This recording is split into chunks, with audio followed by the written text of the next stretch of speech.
Hi കൂട്ടുകാരെ, എല്ലാവർക്കും നമസ്കാരം. ഇന്നത്തെ നമ്മുടെ വീഡിയോ തനി നാടൻ രീതിയിൽ പാചകം ചെയ്തെടുത്തിട്ടുള്ള ചക്ക കുഴച്ച ഇലയുടെയാണ്.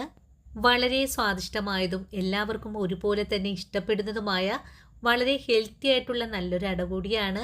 ഒരിക്കലെങ്കിലും ഈ ഒരു സ്വാദ് നിങ്ങൾ ഉണ്ടാക്കി രുചിച്ച് നോക്കണം. അത്രയ്ക്കും ടേസ്റ്റിയാണ്. ഉണ്ടാക്കിയെടുക്കാനാണെങ്കിലോ വളരെ എളുപ്പവുമാണ്.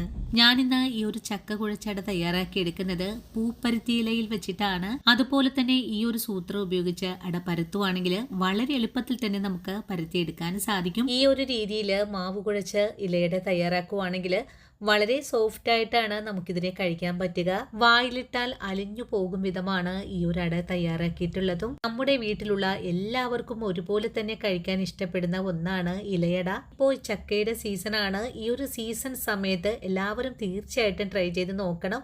നിങ്ങൾക്ക് എല്ലാവർക്കും ഒരുപോലെ തന്നെ ഇഷ്ടമാവും. അപ്പോൾ എങ്ങനെയാണ് വളരെ രുചികരമായിട്ടുള്ള ചക്ക കുഴച്ച ഇലയട തയ്യാറാക്കി എടുക്കുന്നതെന്ന് നമുക്ക് വീഡിയോയിൽ കണ്ടു നോക്കാം. പ്രിയ എങ്ങനെയുണ്ടെന്ന് നോക്ക്, കഴിച്ചു നോക്ക്.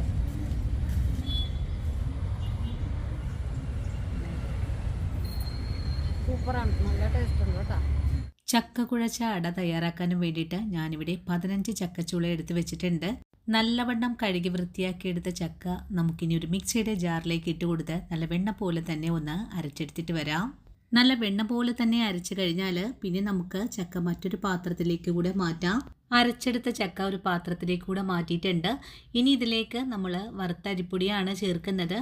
നല്ലതുപോലെ തരിച്ചെടുത്തതിന് ശേഷമായിരിക്കണം ഇതിലേക്ക് ചേർക്കേണ്ടത്. കൂടെ തന്നെ ഇതിലേക്ക് ആവശ്യമായ ഉപ്പ് ചേർക്കാം. ഇന്ന് അരിപ്പൊടി കൊണ്ടാണ് തയ്യാറാക്കുന്നത്. നിങ്ങൾക്ക് വേണമെങ്കിൽ ഇതിലേക്ക് ഗോതമ്പ് പൊടി ചേർത്തും തയ്യാറാക്കാവുന്നതാണ്.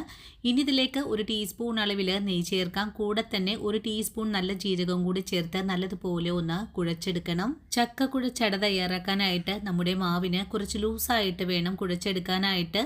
ഇനിയിപ്പോൾ ഇതുപോലൊരു പാകത്തിലേക്ക് കുഴച്ചു കഴിഞ്ഞാൽ നമ്മുടെ കൈ ഉപയോഗിച്ച് വേണം നമുക്ക് നല്ലവണ്ണം കുഴച്ചെടുക്കാനായിട്ടും. നിങ്ങൾക്ക് ഈ വീഡിയോയിൽ കൂടെ കാണാലോ, നല്ല ലൂസായിട്ട് തന്നെയാണ് നമ്മുടെ മാവിരിക്കുന്നത്. കുഴച്ചെടുക്കുമ്പോൾ കയ്യിലേക്ക് ഒട്ടിപ്പിടിക്കുന്ന സമയത്ത് കൈ ഒന്ന് നനച്ചതിന് ശേഷം കുഴച്ചെടുക്കുവാണെങ്കിൽ കയ്യിലൊന്നും ഒട്ടിപ്പിടിക്കാതെ തന്നെ നമുക്ക് കുഴച്ചെടുക്കാനും സാധിക്കും. വളരെ എളുപ്പത്തിൽ തന്നെ നമ്മുടെ ചക്ക ഇവിടെ കുഴച്ച് കഴിഞ്ഞിട്ടുണ്ട്.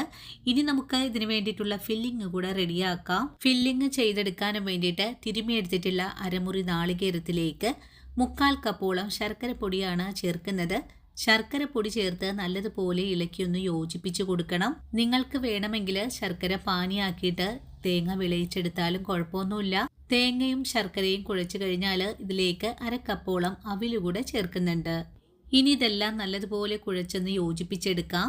നിങ്ങൾക്ക് അവില് ചേർക്കാൻ താല്പര്യമില്ലെങ്കിൽ ഈ ഒരു സ്റ്റെപ്പ് അങ്ങ് ഒഴിവാക്കാവുന്നതാണ്.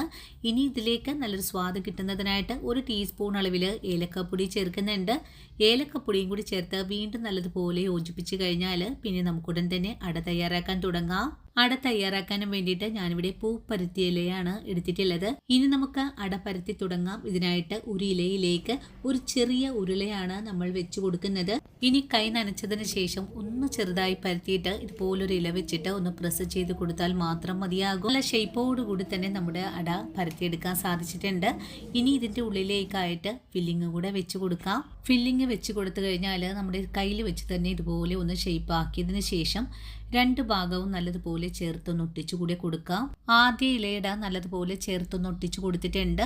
അതിനുശേഷം രണ്ടാമതും നമുക്ക് ഇതുപോലെ തന്നെ ഒന്ന് ചെയ്തെടുക്കാം. വീണ്ടും മറ്റൊരു ഇല കൂടി എടുത്ത് വെച്ചിട്ടുണ്ട്. ഇതിൻ്റെ മേളിലേക്ക് ഉള്ളിൽ മാവ് വെച്ച് കഴിഞ്ഞാൽ മറ്റൊരു ഇല വെച്ചിട്ട് ഇതുപോലെ ഒന്ന് പ്രസ് ചെയ്ത് കഴിഞ്ഞാൽ വളരെ എളുപ്പത്തിൽ തന്നെ നമുക്ക് ഇലയുടെ പരത്തിയെടുക്കാനും പറ്റും. ഈ ഒരു സൂത്രം അറിയാത്ത ആൾക്കാർക്ക് വേണ്ടിയിട്ട് മാത്രം കാണിച്ചു തന്നിട്ടുള്ളതാണ്.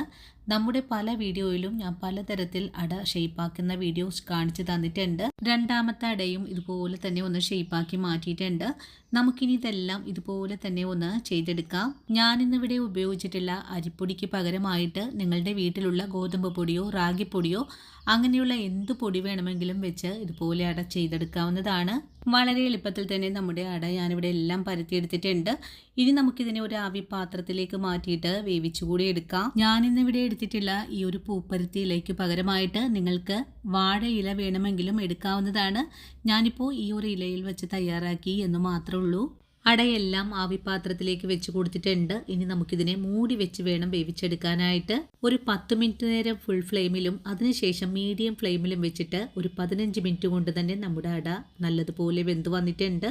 ഇനി വെന്ത് വന്നിട്ടുള്ള അടയെ മറ്റൊരു പാത്രത്തിലേക്ക് കൂടെ നമുക്ക് മാറ്റി കൊടുക്കാം. ഈ ഒരു ആവിപാത്രത്തിൽ തന്നെ വെച്ച് കൊടുക്കുവാണെങ്കിൽ നമ്മുടെ അട സോഫ്റ്റൊക്കെ പോയിട്ട് ഒന്ന് ഡ്രൈ ആയി വരാനൊക്കെ സാധ്യതയുണ്ട്. നമുക്ക് ഈ ചക്ക കുഴച്ച അട തയ്യാറാക്കാനായിട്ട് ഒരു ബുദ്ധിമുട്ടുമില്ല. വളരെ എളുപ്പത്തിൽ തന്നെ നമുക്കിതിനെ പരത്തിയെടുക്കാനും അട വേവിച്ചെടുക്കാനും സാധിക്കും. പൊടി കുഴച്ചെടുക്കുമ്പോൾ അല്പം ലൂസായിട്ട് വേണം കുഴച്ചെടുക്കാനായിട്ട്. അങ്ങനെ ചെയ്യുമ്പോഴാണ് കേട്ടോ നമ്മുടെ അടയ്ക്ക് നല്ല സോഫ്റ്റ് ഒക്കെ കിട്ടുന്നത്. ഇനിയിപ്പോൾ വെന്ത് വന്നിട്ടുള്ള അടയെ ഞാൻ മറ്റൊരു പ്ലേറ്റിലേക്കാണ് മാറ്റുന്നത്. അപ്പോൾ കണ്ടല്ലോ കൂട്ടുകാരെ, എത്ര രുചികരമായിട്ടാണ് തനി നാടൻ രീതിയിൽ നല്ലൊരു കുഴച്ചട തയ്യാറാക്കി എടുത്തിട്ടുള്ളത്. ഉണ്ടാക്കിയെടുക്കാനാണെങ്കിലോ വളരെ എളുപ്പമാണ്, കഴിക്കാനാണെങ്കിലോ സൂപ്പർ ടേസ്റ്റാണ്. വായിലിട്ടാൽ അലിഞ്ഞു പോകും വിധമാണ് നമുക്ക് ഈ അടയെ വേവിച്ചെടുക്കാനും സാധിച്ചിട്ടുള്ളത്. പഞ്ഞി പോലെ തന്നെ ഇരിക്കുന്നത് കൊണ്ട് നമ്മുടെ അമ്മമ്മമാർക്കും കുട്ടികൾക്കും ഒക്കെ ഒരുപോലെ തന്നെ ഇഷ്ടപ്പെടും. അപ്പോൾ ഇന്നത്തെ നമ്മുടെ വീഡിയോയും കണ്ടിട്ട് എൻ്റെ കൂട്ടുകാരൊന്ന് ട്രൈ ചെയ്ത് നോക്കണം. ട്രൈ ചെയ്ത് നോക്കിയിട്ട് നിങ്ങൾക്ക് ഇഷ്ടപ്പെടുവാണെങ്കിൽ തീർച്ചയായിട്ടും നമ്മുടെ ചാനൽ ഒന്ന് ഫോളോ ചെയ്യാൻ മറക്കല്ലേ.